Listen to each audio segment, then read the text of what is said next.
আসসালামু আলাইকুম এভরিওয়ান, আপনারা সব ভালো আছেন? আশা করি আপনারা সব ভালো আছেন। তো আজকে আপনার লগে শেয়ার করবো আমি ভাইরাল ডিম রেসিপি।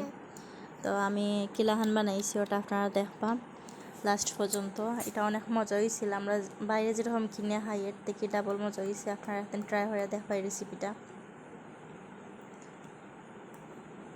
তো প্রথমে আমি নিচ্ছি গিয়া পেঁয়াজ কুচি, শসা, তারপরে ধনিয়া পাতা, শুকনা মরিচ আর লেবু। মূলত কয়েকটা জিনিস দিয়ে ওটা বানাইমো। তো আমি প্রথমে শুকনা মরিচ গুঁড়া হলে ইরাম করিয়া পরে ধনিয়া পাতা একখানে মিক্সড করবো।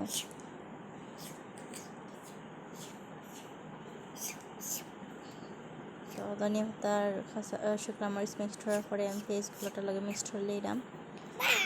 আর সব লাস্টে আমি শসা কুচি একটা করবো, খাইমো, কারণ এটা আর কি প্রথমে নিলে পানি ছাড় দিব।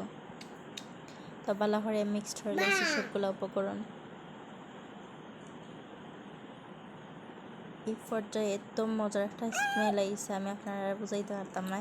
ওটার মধ্যে আমি দিলে এক চামচ সরিষা বাটা, এটা একটা দিলে আর কি খুব ভালো একটা ফ্লেভার হয়, আমার কাছে খুব ভালো লাগে পার্সোনালি। ওটার মধ্যে আমি স্বাদ বাড়ানি লাগিয়ে দিয়েছি টমেটো সস, এটা খুব ভালো লাগে, টকটক একটু ফ্লেভার দেয়। তারপরে দিলে এলাম ম্যাজিক মশলা, এটা দিলে খুব ভালো হয়। ম্যাগির মশলা একটা দিছি আমি। লাস্টে দিলে এমন লেবুর রস।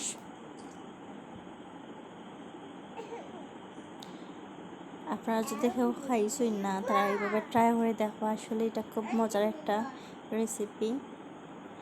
আমি তো আমার ইচ্ছা করে আমি প্রতিদিন এই রেসিপি একটা খাইতাম, এত মজা আমি আপনারা বুঝাইতে পারতাম না।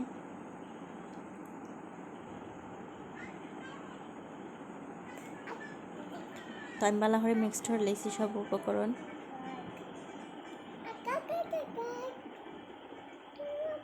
আপনার ডিম ছাড়াও যদি আর কি মিক্সার একটা যদি খাইতেছেন, খুব মজা লাগবে, এরকম খাইয়া দেখবেন। তো আমি 4টা ডিম নিয়েছি, কি নিয়ে এটার মাঝখানে ওগুলো সব দিব পুরোটা।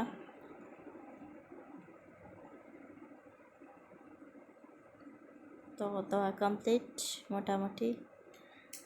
আমি এটা খাওয়ার পরে বয়স দিছি, আমার জানা হয়তো দেখে আবার খাইতাম। তো নেক্সট টাইম আমি আবার ডিফারেন্ট স্টাইলের আর কি বানাইমু, দেখা যাক এটা কীরকম লাগে ডিফারেন্ট স্টাইলের। সো গাইজ, ওটা হইলো ফাইনাল লুক, আপনারা দেখতেও পারা। বাট একটা জিনিস এখনও বাকি রয়েছে, এটা হইলো তেঁতুল চাটনি। এটা যদি দিই না অসম্পূর্ণ লাগবো, এটা না দিলে টেস্টই বাড়তো না। এটাই আসলে মেইন জিনিস ওটার।